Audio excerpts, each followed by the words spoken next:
ये भारत की वैज्ञानिक उपलब्धि अंतरिक्ष का महत्वपूर्ण विषय है। आप अपनी अपनी सीट पर जाकर बैठें। मैं सबको इस विषय पर पर्याप्त अवसर, पर्याप्त समय दूंगा। माननीय सदस्य,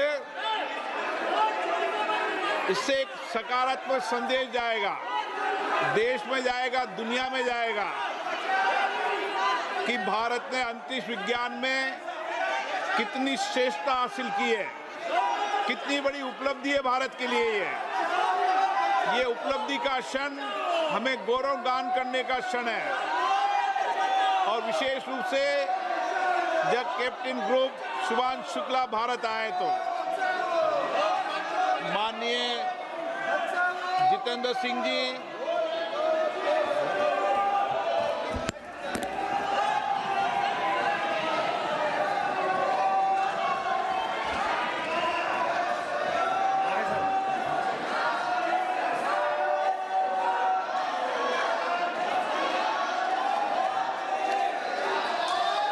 आदरणीय अध्यक्ष महोदय,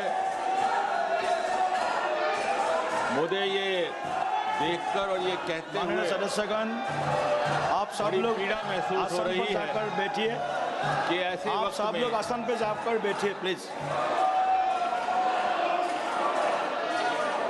अध्यक्ष महोदय, मुझे ये देखकर और ये कहते हुए बहुत पीड़ा महसूस हो रही है कि कैसे वक्त में, जबकि मुल्क में जश्न का माहौल है, जब हर देशवासी गर्वान्वित महसूस कर रहा है, जब देश अंतरिक्ष की उपलब्धियों का उत्सव मना रहा है, तो विपक्ष हमारी अंतरिक्ष की उपलब्धियों के लिए अंतरिक्ष से जुड़े विशेषज्ञों को और वैज्ञानिकों को बधाई देने में भी असफल हैं और उसके लिए तैयार नहीं।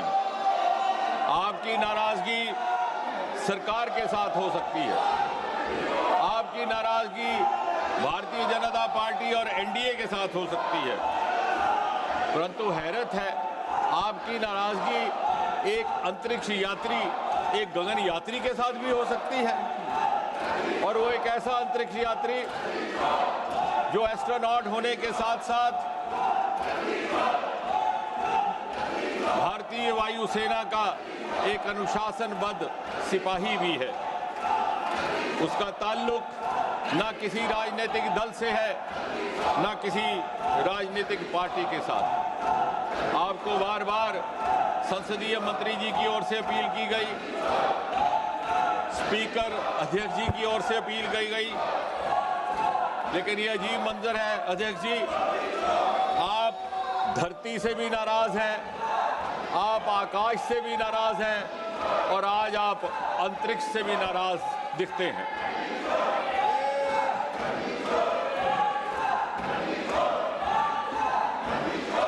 और एक चिकित्सक होने के नाते, मेडिकल डॉक्टर होने के नाते मैं ये मनस्थिति समझ सकता हूं अध्यक्ष जी। ये नाराजगी उस समय वाक़या होती है जब आदमी हताश होकर जाता है, जब आदमी निराशा से बेहाल हो जाता है, तो वो दर हकीकत नाराजगी किसी और से नहीं होती, नाराजगी अपने आप से होती है। आज जो विपक्ष जिस तरह का प्रदर्शन कर रहा है, ये उनकी अपने प्रति नाराजगी का इजहार है, क्योंकि वो हर अपने मंसूबे में विफल हैं, उनकी कोई बात नहीं बन पा रही। फिर भी मैं अपनी बात रखने से पहले, ताकि कहीं ये संदेश ना जाए कि हमारी ओर से पर्याप्त प्रयास ना हो, पूरी विनम्रता से सर झुका करके ये अपील करूंगा सदन के तमाम साथियों से, विपक्ष वालों से भी, कि यदि आपको सरकार का या देश का लिहाज नहीं तो कम से कम इन अंतरिक्ष की उपलब्धियां प्राप्त करने वाले विशेषज्ञों के लिए आप इस चर्चा में भाग लें, वापस आएं। अहमद फराज का एक बड़ा मशहूर शेर है कि किस किस को सुनाएंगे जुदाई का सबब हम, किस किस को सुनाएंगे जुदाई का सबब हम, तू मुझसे खफा है तो ज़माने के लिए आ, और किस किस को सुनाएंगे हम तुम्हारे शोरो गल का सबब, तू मुझसे नाराज है तो सुभाषों के लिए आ।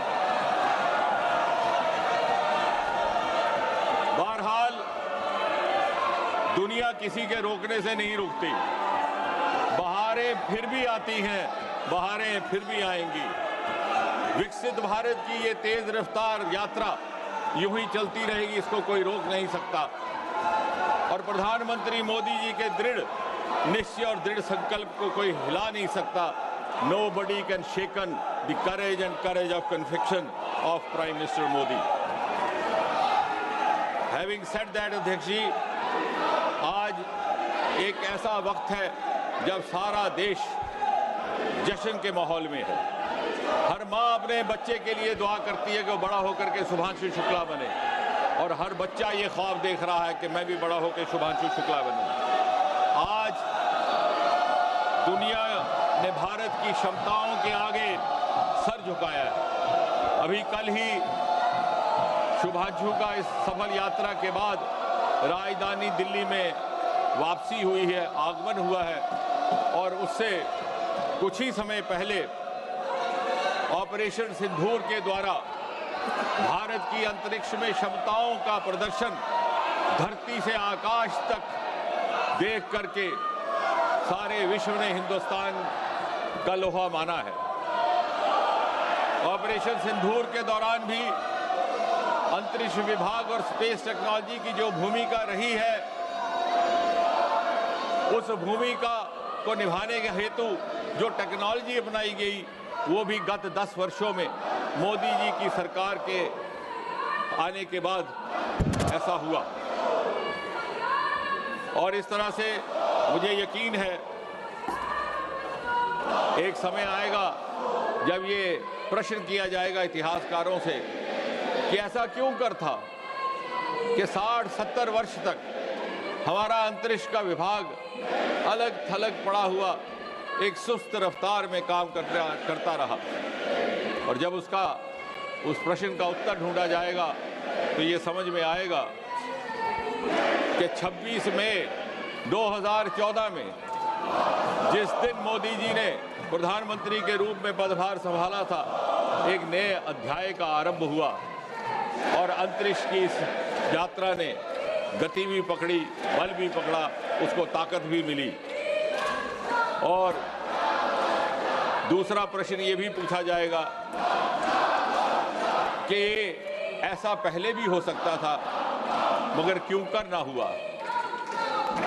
और उसका शायद ये उत्तर होगा कि हमारे देश में प्रतिभा की कमी ना थी, हमारे वैज्ञानिकों में, हमारे विशेषज्ञों में काबिलियत भी थी, योग्यता भी थी, सलाहियत भी थी, क्षमता भी थी, आंखों में सपने भी थे, दिल में अरमान भी थे, मेहनत करने का मादा भी था। लेकिन अगर कमी थी तो कमी थी उस अनुकूलता की जो नीति निर्धारकों की ओर से अपेक्षित होती है। यदि कोई अभाव था तो अभाव था उस सपोर्ट सिस्टम का जो राजनीतिक नेतृत्व, पॉलिटिकल डिस्पेंसेशन से अपेक्षित होता है। और उस अभाव की पूर्ति, उस कमी की पूर्ति मोदी जी के आने के बाद सन 2014 में हुई। और इसके पीछे कड़ी मेहनत की गई, कई क्रांतिकारी निर्णय लिए गए, एक के बाद एक स्पेस रिफॉर्म्स लाई गई जो कभी किसी ने ना सोचा, ना कल्पना की, ना तस्वुर किया। ऐसे ऐसे कदम उठाए गए, अंतरिक्ष के विभाग को प्राइवेट सेक्टर के लिए खोल दिया गया और मीडिया ने उत्साहित होकर के लिखा, Modi has unlocked India space. और ये काम केवल ये सरकार कर सकती है। केवल एक ऐसे प्रधानमंत्री who has the courage of conviction to break the taboos of the past and to take path-breaking decisions and to take out-of-box decisions. देखते ही देखते कुछ एक वर्षों में जहां हमारी स्पेस इकोनॉमी केवल नाम मात्र हुआ करती थी, आज $8 बिलियन तक जा पहुंची है। और इतनी तेज रफ्तार में उसकी प्रगति हो रही है कि आंकड़ा ये दर्शाता है कि आने वाले 8-10 वर्षों में इसमें लगभग 5-6 गुना वृद्धि होगी। हम $45 बिलियन तक पहुंच करके देश की अर्थव्यवस्था में एक प्रमुख भूमिका निभाने के लिए तैयार होंगे। देश को चौथी दर्जे से पहले दर्जे की इकोनॉमी बनाने में एक स्पेस की एक प्रमुख भूमिका रहेगी। जहां कुछ वर्ष पहले तक किसी को ये अंदाज़ा ना था कि स्पेस में भी स्टार्टअप हो सकते हैं। आज वहाँ 300 से अधिक स्टार्टअप है और उनमें से बहुत सारे विश्व स्तरीय, वर्ल्ड क्लास। आपको ये जान करके दिलचस्पी होगी कि इसरो की विधिवत औपचारिक स्थापना सन 1969 में हुई थी और ये वो साल था जब अमेरिका ने चांद की धरती पर पहला मानव उतारा था और हमारा अभी जन्म हो रहा था। लेकिन आज चांद की धरती पर पानी अथवा जल के होने का प्रमाण हमारा चंद्रयान लेकर आया है और विश्व को मानव जीवन की संभावनाओं को परखने के लिए प्रेरित किया है। आज चांद के सदर्न पोल पर पहुंचने वाला हमारा मिशन चंद्रयान 3 है। आज वो जमाना नहीं रहा कि दूसरे देश कोई सफल प्रयोग करते थे और हम उसका अनुसरण करते थे। उदाहरण के तौर पर टेलीविजन अमेरिका के दर्शकों ने सन 50 के दशक में देखा। वो बहुत चर्चित राष्ट्रपति चुनाव 1960 का, जिसमें कैनेडी ने रिचर्ड निक्सन को एक टीवी डिबेट के बाद पराजित कर दिया था।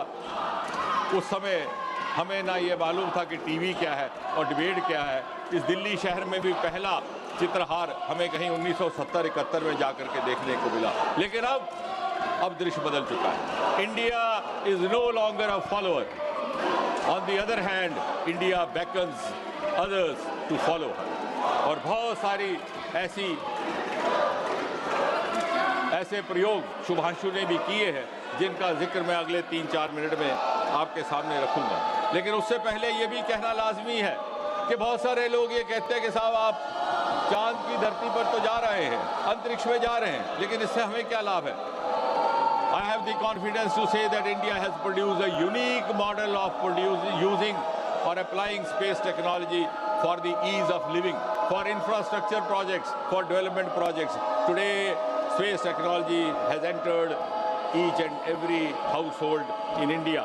आप गति शक्ति जैसे हमारे पोर्टल आज विश्व स्तरीय हैं, ग्लोबल मॉडल बन चुके हैं।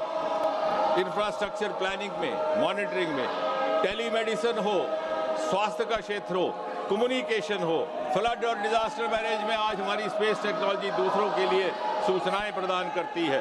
हाउसिंग और अर्बन डिपार्टमेंट में अमृत स्कीम 500 शहर, स्मार्ट सिटीज 100 शहर स्पेस टेक्नोलॉजी के उपयोग से ये कार्यक्रम आगे बढ़ रहे हैं। डिफेंस का जिक्र मैंने अभी किया।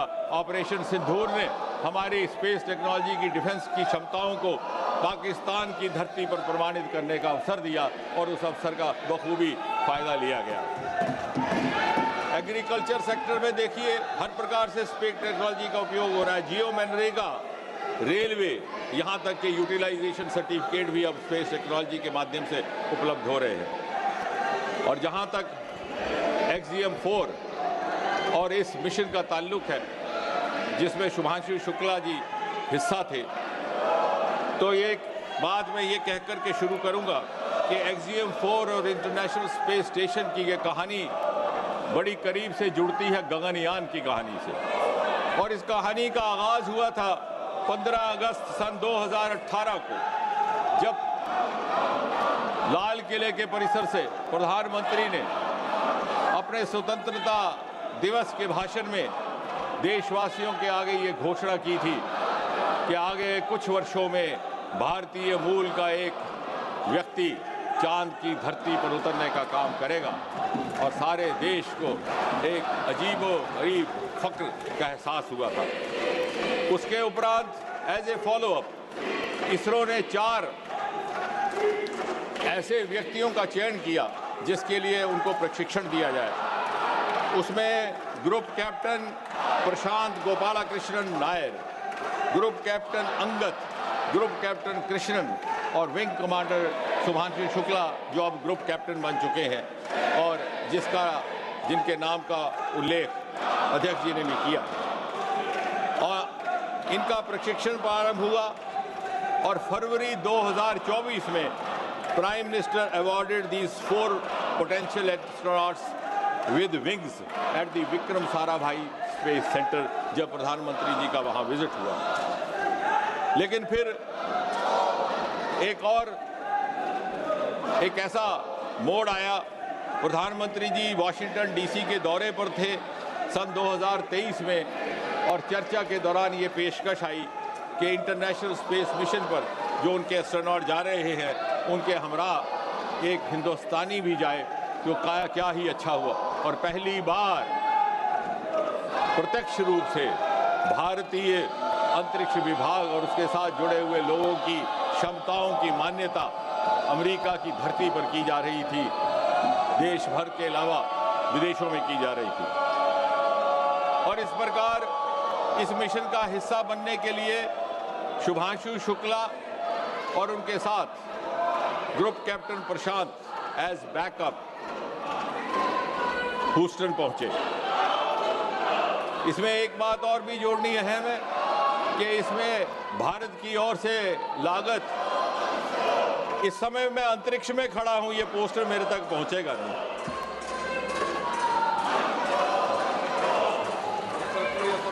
ये अंतरिक्ष तक नहीं पहुंचेगा। बहरहाल हमारी तरफ से खर्चा केवल और केवल 548 करोड़ हुआ है, अर्थात $65 million, which is a very small amount compared to other missions across the world. In other words, India has also now specialized the technique of using cost-effective missions.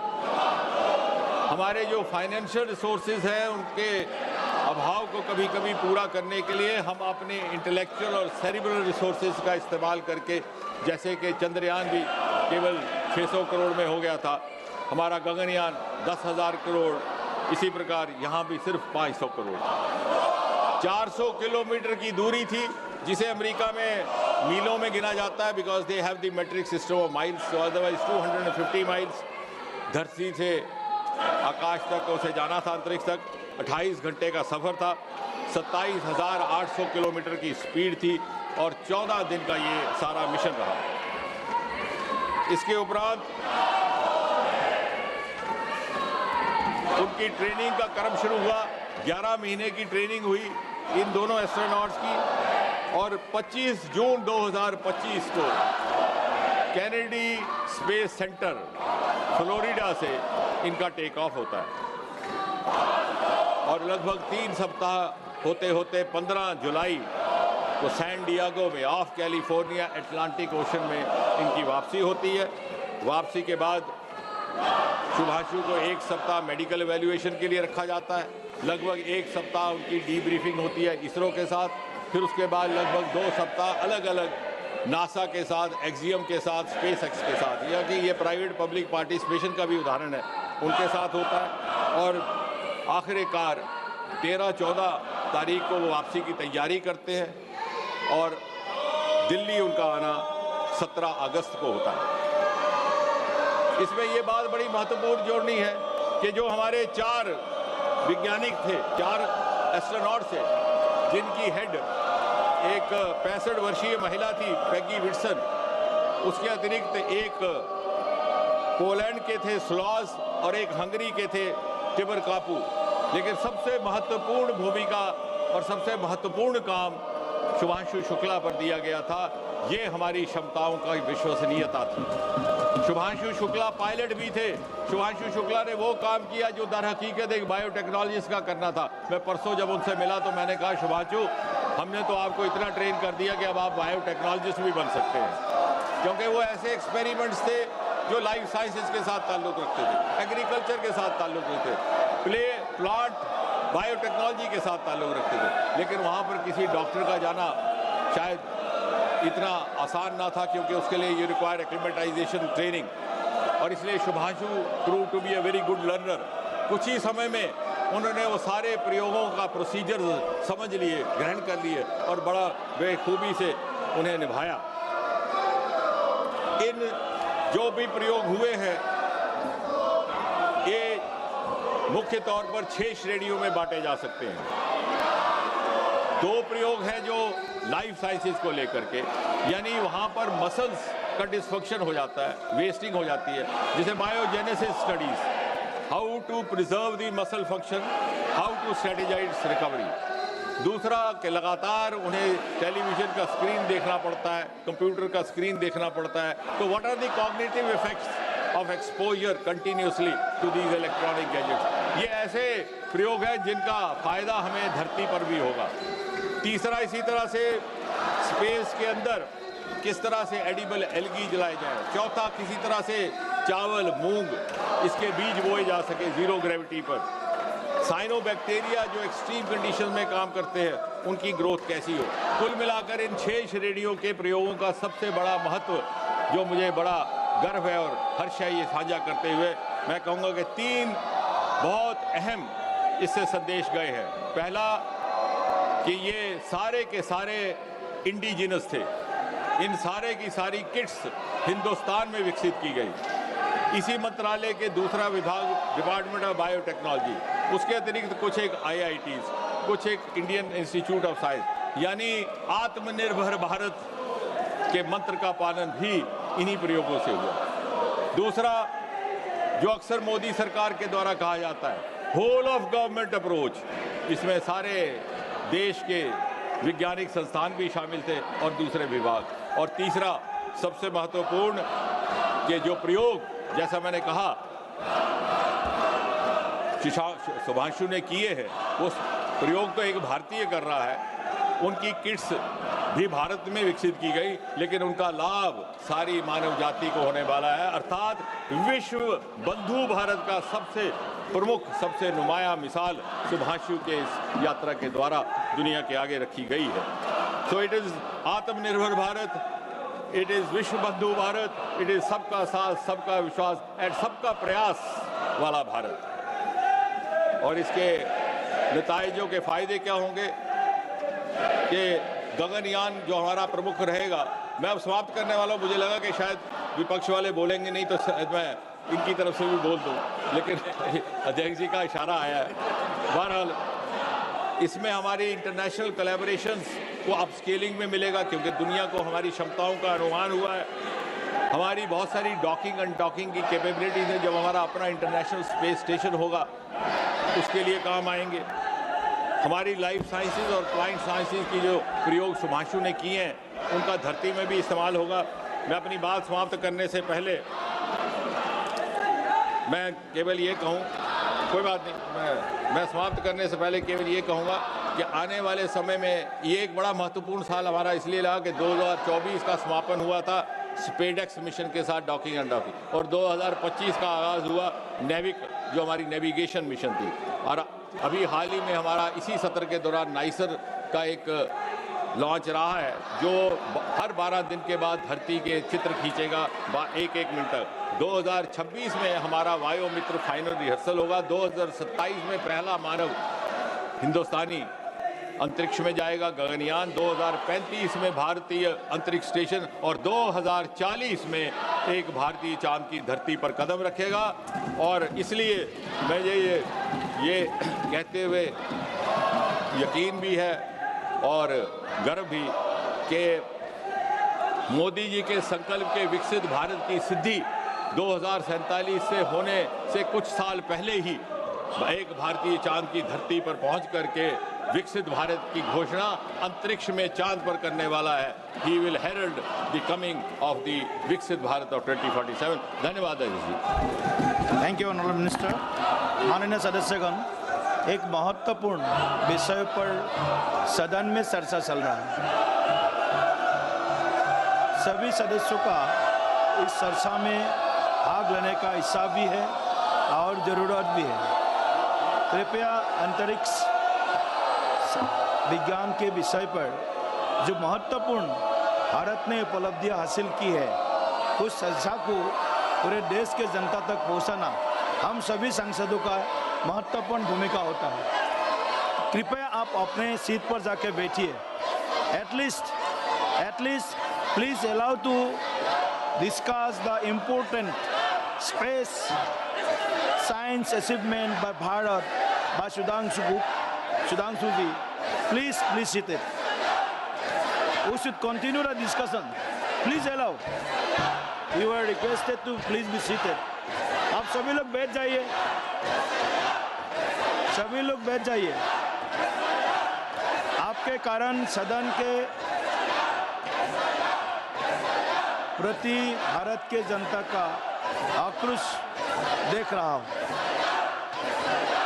हर दिन पोस्टर्स बैनर्स लेकर के आप लोग आते हो, पार्लियामेंट में, सदन में आते हो। देश के महत्वपूर्ण ये स्पेस टेक्नोलॉजी के विषय के ऊपर जो चर्चा शुरू हुआ सदन में, आदरणीय मंत्री जी ने अपना विषय प्रस्तुत किया है। आप सब लोग भी इसमें शामिल हुई है, इसमें आप लोग भी अपना विषय जरूर रखिए।